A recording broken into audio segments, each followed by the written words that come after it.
কল্পনা করুন এমন এক জাতির কথা যাদের দেহের উচ্চতা ছিল বিশাল আকার পাহাড়ের মতো, যাদের গায়ের শক্তি ছিল অজেয়, যারা বিশাল সব পাহাড় কেটে তৈরি করত আকাশচুম্বী প্রাসাদ। তারা মনে করত এই পৃথিবীতে তাদের পরাজিত করার মতো কেউ নেই। কিন্তু হঠাৎ একদিন আকাশ জুড়ে ঘনিয়ে এলো এক রহস্যময় কালো মেঘ। সেই মেঘ কি রহমতের বৃষ্টির বার্তা নিয়ে এসেছিল, নাকি এক মহাধ্বংসের পদধ্বনি? মাত্র ৭ রাত আর ৮ দিনের এক অদৃশ্য বাতাসের ঝাপটায় কিভাবে পৃথিবীর বুক থেকে চিরতরে মুছে গেল ইতিহাসের সবচেয়ে শক্তিশালী এক সভ্যতা? কি ছিল সেই ভয়াবহ বাতাসের আযাব? জানতে হলে আমাদের ফিরে যেতে হবে আজ থেকে হাজার হাজার বছর আগে, আরবের আহকাফ প্রান্তরে। ইসলামিক ইতিহাসের পাতায় আদ জাতি এক বিস্ময়কর ও আতঙ্কের নাম। নূহ আলাইহিস সালামের প্লাবনের পর পৃথিবীতে তারাই ছিল প্রথম শক্তিশালী জাতি যারা পুনরায় শিরক ও মূর্তি পূজায় লিপ্ত হয়েছিল। তারা বাস করত ইয়ামেন ও ওমানের মধ্যবর্তী আহকাফ নামক এক বিস্তীর্ণ বালুকাময় মরু অঞ্চলে। মহান আল্লাহ তাদের দিয়েছিলেন অঢেল সম্পদ, দৈহিক শক্তি এবং স্থাপত্যবিদ্যার চরম উৎকর্ষ। কিন্তু দয়াময় আল্লাহর দেওয়া এই নিয়ামতগুলোই একসময় তাদের জন্য কাল হয়ে দাঁড়ায়। তাদের অহংকার আর অবাধ্যতা যখন সীমা ছাড়িয়ে গেল, তখন তাদের হেদায়েতের জন্য প্রেরিত হলেন হজরত হুদ আলাইহিস সালাম। আজকের এই প্রামাণ্যচিত্রে আমরা কুরআন ও নির্ভরযোগ্য ইতিহাসের আলোকে বর্ণনা করব কিভাবে আদ জাতির দম্ভ চূর্ণ হয়েছিল এবং প্রকৃতির এক শান্ত উপাদান বাতাস কিভাবে তাদের জন্য যমদূত হয়ে দাঁড়িয়েছিল। আদ জাতির জৌলুস ও অহংকার। নূহ আলাইহিস সালামের বংশধর শামের নাতি ছিলেন আদ। তার নামানুসারেই এই জাতির নাম রাখা হয় আদ জাতি। আল্লাহ তাআলা তাদের এমন এক উচ্চতা দান করেছিলেন যা আজকের মানুষের কল্পনার বাইরে। কোনো কোনো বর্ণনায় পাওয়া যায় তারা ছিল ৬০ থেকে ১০০ হাত লম্বা। তাদের শক্তি ছিল অকল্পনীয়। তারা শক্ত পাহাড় কেটে সেখানে কারুকার্য খচিত বিশাল বিশাল অট্টালিকা নির্মাণ করত। কুরআন মাজিদে তাদের শহরকে ইরাম বলে উল্লেখ করা হয়েছে, যার মতো শহর পৃথিবীতে আর কখনো নির্মিত হয়নি। কিন্তু এই অতিরিক্ত শক্তি তাদের মধ্যে নিয়ে আসে চরম দাম্ভিকতা। তারা বলতে শুরু করে, আমাদের চেয়ে শক্তিশালী আর কে আছে? সূরা ফুসসিলাত ১৫। তারা দুর্বলদের ওপর জুলুম করত, মানুষকে কৃতদাস বানিয়ে রাখত এবং মনে করত তারা মৃত্যুঞ্জয়ী। তাদের ছিল শত শত বাগান, হাজার হাজার গবাদি পশু এবং অফুরন্ত পানির ঝর্ণা। কিন্তু এত নেয়ামত পাওয়ার পরও তারা স্রষ্টাকে ভুলে পাথরের মূর্তির সামনে সিজদায় অবনত হল।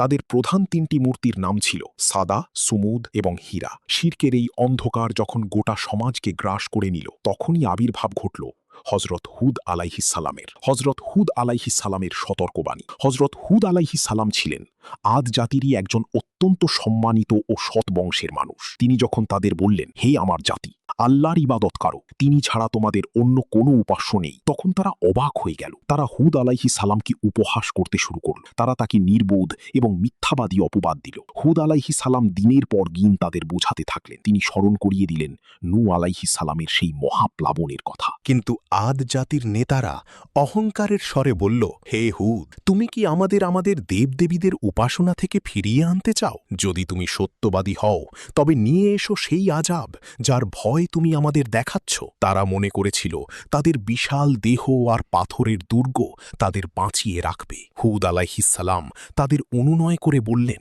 আমি তো তোমাদের কাছে আল্লাহর পয়গাম পৌঁছে দিচ্ছি মাত্র। আযাবের জ্ঞান তো কেবল আল্লাহর কাছেই আছে। দীর্ঘ সময় অতিবাহিত হওয়ার পরও যখন মুষ্টিমেয় কয়েকজন মানুষ ছাড়া আর কেউ ঈমান আনল না, তখন আল্লাহর চূড়ান্ত ফয়সালা নেমে আসার সময় ঘনিয়ে এলো। ৩ বছরের দুর্ভিক্ষ ও মেঘের হাতছানি। আদ জাতির ওপর চূড়ান্ত আযাব আসার আগে আল্লাহ তাদের সতর্ক করার জন্য এক মহাপ্রলয়ঙ্করী দুর্ভিক্ষের সূচনা করেন। টানা ৩ বছর আরবের সেই অঞ্চলে এক ফোঁটা বৃষ্টিও হল না। তাদের সবুজ শ্যামল প্রান্তর ধু ধু মরুভূমিতে পরিণত হল। পানির অভাবে তাদের গবাদি পশু মরতে শুরু করল এবং বাগানের গাছগুলো শুকিয়ে কাঠ হয়ে গেল। তারা নিরুপায় হয়ে বৃষ্টির জন্য প্রার্থনা করতে শুরু করল। ঐতিহাসিক বর্ণনা অনুযায়ী আদ জাতির এক প্রতিনিধি দল বৃষ্টির প্রার্থনার জন্য মক্কায় গেল। তখনও মক্কায় কাবা গৃহের মর্যাদা ছিল। মক্কায় প্রার্থনার পর আকাশে ৩টি রঙের মেঘ ভেসে উঠল, সাদা, লাল এবং কালো।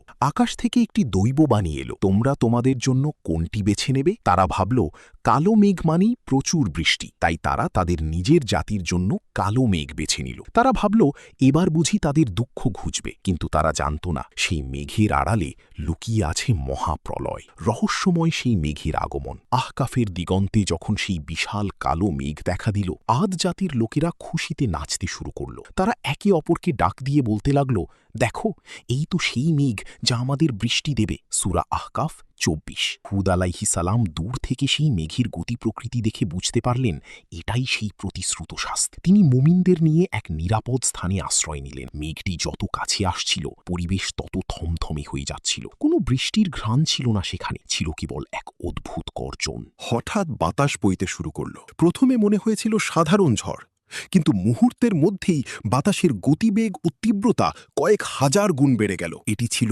রিহুন সারসার বা প্রলয়ঙ্করী শীতল ঝোড়ো হাওয়া।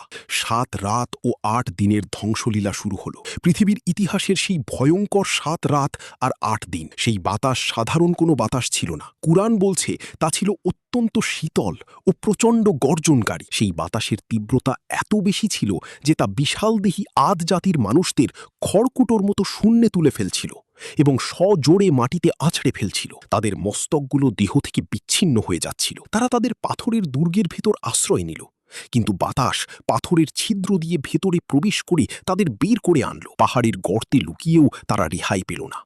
বাতাস তাদের শরীরকে দুমড়ে মুচড়ে দিচ্ছিল। কুরআনের ভাষায় তাদের দেহগুলো এমনভাবে ছড়িয়ে ছিটিয়ে পড়েছিল যেন তারা উপড়ে ফেলা খেজুর গাছের কাণ্ড। সূরা আল কামার 20। ৮ দিন পর যখন ঝড় থামল, তখন দেখা গেল এক বিরান মরুভূমি। যে বিশাল সভ্যতা নিয়ে তারা অহংকার করত, সেখানে কোনো প্রাণের চিহ্ন অবশিষ্ট ছিল না। কেবল হজরত হুদ আলাইহিস সালাম এবং তাঁর সাথে থাকা ঈমানদারগণ অলৌকিকভাবে রক্ষা পেয়েছিলেন। আল্লাহ তাআলা সেই দাম্ভিক জাতিকে পৃথিবী থেকে সমূলে উৎপাটন করে দিলেন। আদ জাতির এই করুণ পরিণতি আমাদের জন্য এক বড় শিক্ষা। তাদের ধ্বংস হয়েছিল কোনো উন্নত প্রযুক্তির অভাবে নয়, বরং তাদের অহংকার আর অবাধ্যতার কারণে। তারা মনে করেছিল তাদের দৈহিক শক্তি আর বিশাল অট্টালিকা তাদের নিরাপত্তা দেবে, কিন্তু আল্লাহর হুকুমের সামনে মানুষের তৈরি পাহাড় সমদুর্গও যে বালির বাঁধের মতো ধসে পড়ে।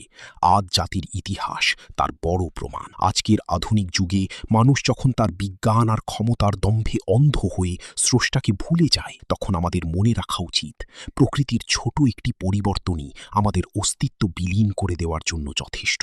আদ জাতির ধ্বংসাবশেষ আজও আমাদের স্মরণ করিয়ে দেয়, জমিনে অহংকার করো না, কারণ শেষ পর্যন্ত আল্লাহর কুদরতি জয়ী হয়। আল্লাহ আমাদের হিদায়াত দান করুন এবং অহংকার থেকে মুক্তি দিন। আমিন।